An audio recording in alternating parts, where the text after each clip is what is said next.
राधे राधे। राधे राधे महाराज जी। महाराज जी, जब हम लोग पूरी ईमानदारी से अपने काम अपने रिश्तों को निभाते हैं, उस मेहनत का फल नहीं मिलता, फिर भी हम पूजा पाठ करते हैं पूरे दिल से, बट महाराज जी कभी कभी विश्वास टूटता आप है। हमें बताओ, अभी खेती बोओगे तो आज ही रोटी दाल उसकी पालोगे क्या?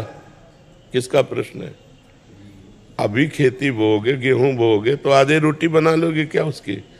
कितनी पूजा पाठ करते हो, कितना जप करते हो, कितना ध्यान करते हो, लेकिन पीछे जन्मों के जो किए हुए पाप कर्म है उनका जो बनकर प्रारब्ध है उसको कौन भोगेगा? पीछे की फसल अभी खाओ और अभी की फसल आगे मिलेगी। संत महात्माओं की तुलना में तुम कितना भजन करते हो? तुम्हारे पास तो और भी कर्तव्य कर्म है और भी व्यवहार है, हमारे पास तो एक ही कर्तव्य कर्म है, केवल भजन। तो हमें भोगना पड़ रहा है, तो तुम्हें भोगना नहीं पड़ेगा। अगरबत्ती धूप बत्ती लगाती हो, इससे तुम्हें भगवान में अश्रद्धा हो जाती है, तो भगवान को नौकर समझा है क्या? फिर अश्रद्धा क्यों? अश्रद्धा शब्द क्यों? श्रद्धा नहीं है, पर मेरा प्रश्न ये है कि जो आने वाली युवा पीढ़ी है, जो बच्चे हैं, जो देखते हैं, तो उनका विश्वास। हाँ, आने वाली युवा पीढ़ी गर्लफ्रेंड बनावे, बॉयफ्रेंड बनावे, जहर जैसे व्यसन करे, गंदे आचरण करे, भगवान पर श्रद्धा करे, तो नरक जाओ, दुर्गति भोगो।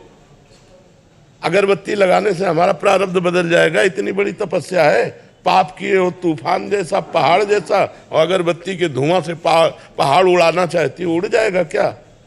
पाप करते समय सोचते हैं भ्रूण हत्या, गर्भ हत्या, बलात्कार, चोरी चोरी, नाना प्रकार के पाप करोगे, जब वो फलीभूत होंगे तब श्रद्धा करो भगवान पे, अश्रद्धा करो, भोगना पड़ेगा तुम्हें। अगरबत्ती लगाओ चाहे धूप बत्ती लगाओ, अवश्य में भोक्तव्यम कृतम कर्म शुभाशुभम। समझ में आ रहा है ना? यह इतना भजन करो कि अपने प्रारब्ध को विध्वंस कर दो, तब देखो। अरे 2-4 माला घुमा लिए, अगरबत्ती लगा, धूप बत्ती है, भगवान को धूप बत्ती चाहिए, भगवान को अगरबत्ती चाहिए, तुम्हारे अच्छे आचरण होने चाहिए। वर्तमान में अच्छे आचरण नहीं है, ईमानदारी से बोलो। जितने लोग बैठे हो, इस जन्म में अगर तुमको न्यायाधीश तुम्हारे कर्मों का आचरण का बना दिया जाए तो तुम कितना अपने को दंड दे सकते हो? खुद न्यायाधीश बन के देखो तुमने कितनी गलतियां की है और क्या दंड तुम्हें मिला? कुछ नहीं। भगवान की कृपालुता की तरफ देखते हो? नहीं देखते हो। अनंत जन्मों से मनमानी आचरण करते लोग चले आ रहे हैं। अब जब उनका फल आता है, अब इस जन्म में 2-4 अगरबत्ती लगा दी और हमें भगवान पर श्रद्धा हो रही। नौजवानों रास्ता इसी बात का ना, डिप्रेशन में गए, कर ली, ये कर लिया, वो कर लिया, यही परिणाम है। अश्रद्धा का परिणाम यही है। तुम अपने आचरणों को न देखो, भगवान को देखो। तुम चाहो कि हमें खूब पाप कर्म करें और इसके बाद जो है हमें भगवान आकर गले लगा लें, ऐसा होगा क्या? महाराज जी, ये प्रश्न इन्हीं का नहीं है। ये क्या आजकल क्या हो गया महाराज जी, अनुष्ठान नाम जप और कोई भी साधना नहीं है, बट जैसे मंदिर गए, मेरा पास हो जाओ हे प्रभु, पास हो जाऊं, पास नहीं हुए तो भगवान ने पास नहीं किया। पढ़ाई मत करो भगवान पास कर दे। मैंने मांगा कि मेरा बच्चा ठीक हो जाए, ठीक नहीं हुआ तो अश्रद्धा हो गई भगवान से। क्या फर्क पड़ता है? आकाश के ऊपर थूको, कोई फर्क पड़ता है क्या?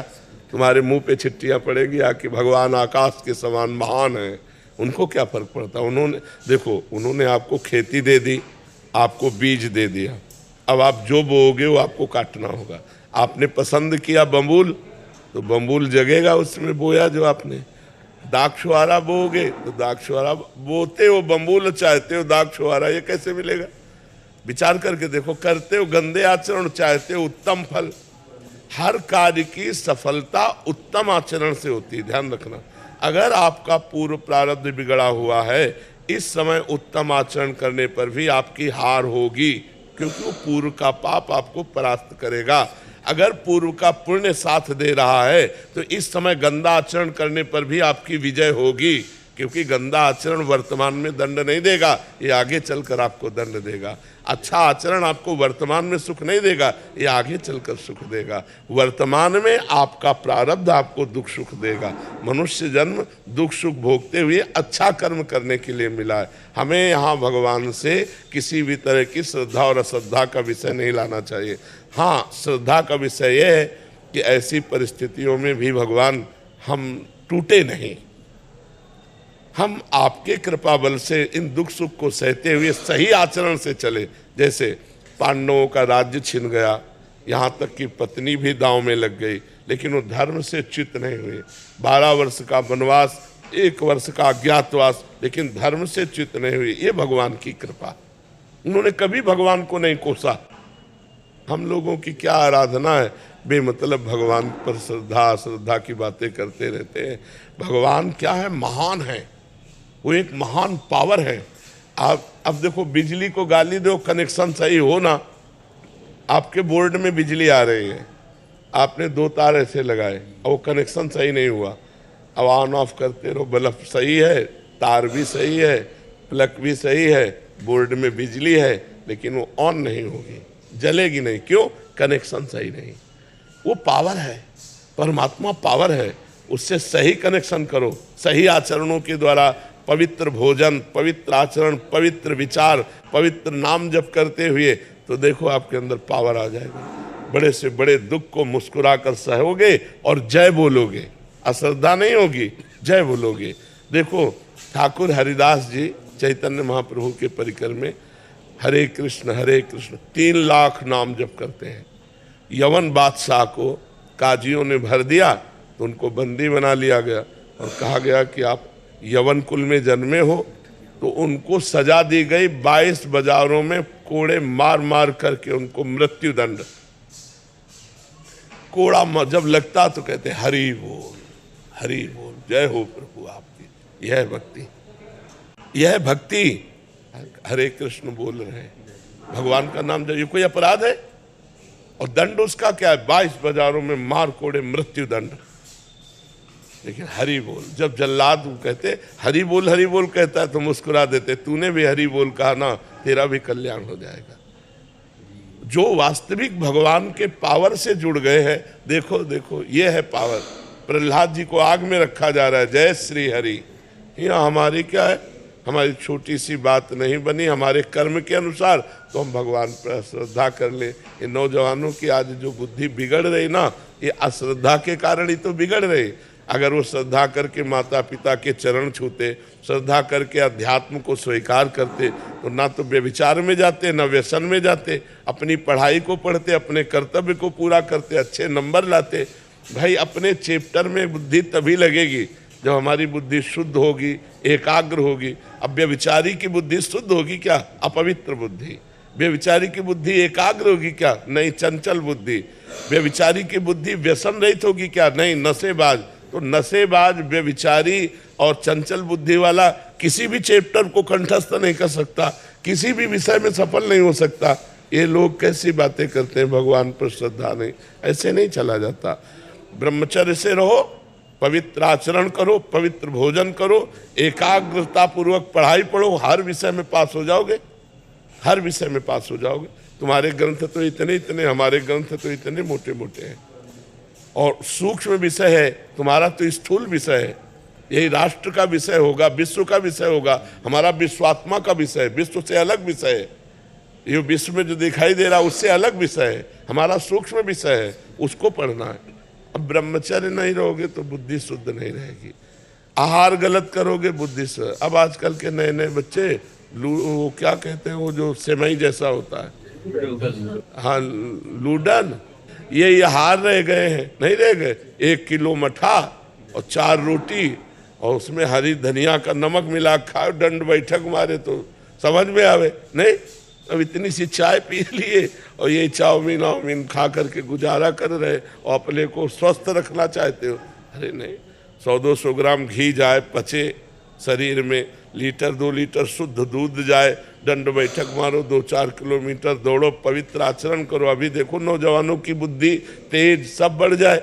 अब इधर उधर का गंदा भोजन पाओगे, दूसरे का मांस खाने से चर्बी बढ़ सकती है, आत्मबल नहीं। पवित्र आहार करोगे तो माना तुम्हारी चर्बी नहीं रहेगी, लेकिन आत्मबल बढ़ेगा, तुम्हारी बुद्धि बढ़ेगी, तुम प्रखर बुद्धिमान होगे। इसलिए दोष भगवान को न दो, अपने को सुधारना है, उनसे कृपा मनाओ कि हमारी बुद्धि शुद्ध हो जाए और आप में कभी अश्रद्धा न हो। कितने करुणा में भगवान ने क्या बिगाड़ा है आपको, आप विचार करके देखो। आपका शरीर भगवान ने आपको दिया, बुद्धि भगवान ने दी, सब कुछ भगवान ने दिया, आपसे लिया क्या? फिर अश्रद्धा किस बात की? तुम्हारी क्या है? एक रोम भी तो तुमने नहीं बनाया, मेरे भगवान ने बनाकर तुमको इतना सुंदर शरीर दिया, फिर तुम भगवान से अश्रद्धा क्यों कर रहे हो? भगवान ने तुम्हें पृथ्वी दी, वायु दिया, अग्नि दिया, तेज दिया, सब कुछ दिया है। क्या भगवान की अश्रद्धा करने का विषय बनता है? आप अपने आचरण शुद्ध ना करो, सब कुछ भगवान का दिया आपके पास है। भगवान ने कभी कहा कि ये मेरा है? और आप 100 रुपया भगवान को दोगे तो 1000 जगह कहोगे कि बिहारी जी में जाकर मैं चढ़ाया था और बिहारी जी ने हमारी बात नहीं सुनी। तुम सुनते हो भगवान की बात, सब कुछ दिए यार भगवान ने। गीता जी में भगवान कहते, भागवत जी में कहते, तुम एक भगवान की बात न मानो तो तुम्हारी भगवान कैसे बात मान लेंगे? अभी भगवान की बात मानो, तुम्हारी बात भगवान मान लेंगे। बड़े बुरे से बुरे कर्म का भी तुम्हें दंड नहीं मिलेगा। अहम त्वं सर्व पापेभ्यो मोक्षयिष्यामि मा शुचा। तो समझना पड़ेगा, अध्यात्म को समझना पड़ेगा। जैसा बोओगे वैसा काटना पड़ेगा। ऐसे ऐसे लोगों से पाप बन रहे जिसे समझते नहीं पाप है। पहले किया व्यभिचार और जब गर्भ रह गया तो बच्चे को झाड़ियों में फेंक दिया, कूड़ी दाने में फेंक दिया। कितनी बच्चे बच्चियां ऐसे मिलते हैं जो कूड़े दानों में मिल रहे। तो मान लो जैसे गृहस्थी में भी है तो भ्रूण हत्या, गर्भपात, ये सब कितने भयानक भयानक पाप है। कोई बिरला ऐसी होगी, खुली बात कह रहा हूं, कोई बिरला ऐसी माँ बहन होगी जो गर्भपात न कराए। अब फिर उसका दंड, गर्भस्थ शिशु की हत्या बहुत बड़ा पाप है। इसको कौन मान रहा है? गृहस्थ कौन मान रहा है? तो फिर दंड जब मिलेगा तब। अब बोले भगवान पे अश्रद्धा होगी तो करो अश्रद्धा, उनको क्या फर्क पड़ता है। अवश्य में भोक्तव्यम कृतम कर्म शुभाशुभम। नहीं, बचपन से लेकर के अभी तक बताओ, धर्म विरुद्ध आचरण किए कि नहीं किए? गर्भ हत्या की नहीं की? चाहे पुरुष हो चाहे स्त्री, धर्म विरुद्ध आचरण सब करते हैं, तो उनका फल नहीं भोगना पड़ेगा? बाद में कहो कि हम मंदिर में जाके कहते हैं कि भगवान मेरी बात सुन लो। कैसे सुन लेंगे? तुमने भगवान की बात सुनी? भगवान जब कह रहे हैं कि 25 वर्ष तक ब्रह्मचर्य रहो, फिर जब ब्याह हो जाए, पाणी ग्रहण हो जाए जय वर्ष में, तो गृहस्थी धर्म में फिर अपने ब्रह्मचर्य को तोड़ो। कौन रह रहा है? सबसे पहला आश्रम सबका है ब्रह्मचर्य, फिर गृहस्थ, फिर वानप्रस्थ, फिर सन्यास। कोई चल रहा है? अभी उठ के खड़े होना नहीं आता, बॉयफ्रेंड हो गए। हाँ, उठ के खड़े होना नहीं आता, बॉयफ्रेंड हो गए, गर्लफ्रेंड हो गए। अब ये बच्चे बर्बाद हो जाएंगे कि नहीं हो जाएंगे? जिनका उद्देश्य ही अभी पक्का नहीं बन पाया, पढ़ाई लिखाई में जहाँ माइंड लगना चाहिए वहाँ गंदी बातों में माइंड लग गया। अब कैसे? अब इसके बाद कहो हे भगवान, हे दुर्गा देवी, हे भैरव बाबा।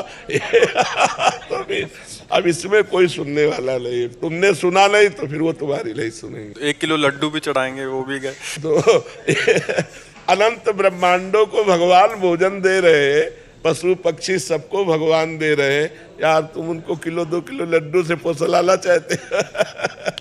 मर्जी ऐसे ही हो गया है आज। देखो, एक चुल्लू पानी में वो फुसल जाने वाले हैं, एक तुलसी दल में फुसल जाने वाले हैं, पर ईमानदार के हाथ से। बेईमान के हाथ से करोड़ों का भोग लगा गया। दुर्योधन ने महल में करोड़ों की भोग की व्यवस्था अरबों की थी, भगवान देखा भी नहीं। और विदुरानी के हाथ के केले के छिलके पाए जाके तुरंत, घंटा 2 घंटा नहीं, वहां से हटने के बाद सीधे विदुरानी के घर गए। दुर्योधन से कहा मुझे भूख नहीं है, और वहां जाके कहा भूख लगी लाओ। और वो ऐसी प्रेम में बावरी कि गूदा फेंक रही, छिलका दे रही, महाराज छिलका खा रहे। वाह वाह।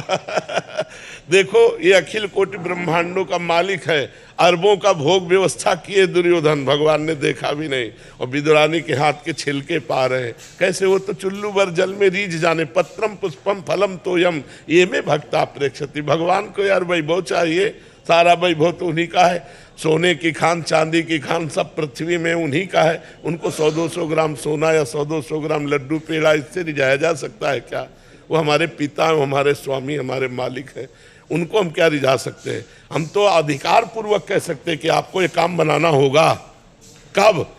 जब हम उनकी आज्ञा पे चलेंगे। जैसे अपने आप पापा की 10 बात मानते हो तो एक बात तो मनवा ही सकते हो आप। पापा की 1 को न मानो, 10 अपनी मनवाना चाहो तो थपड़िया हो जाओगे। नहीं तो भगवान की हम बात एक नहीं मान रहे, और भगवान से हम अपनी सब बात मनवाना चाहते हैं। यार इतने कमजोर भगवान नहीं है। फिर माया आपको पीट देगी।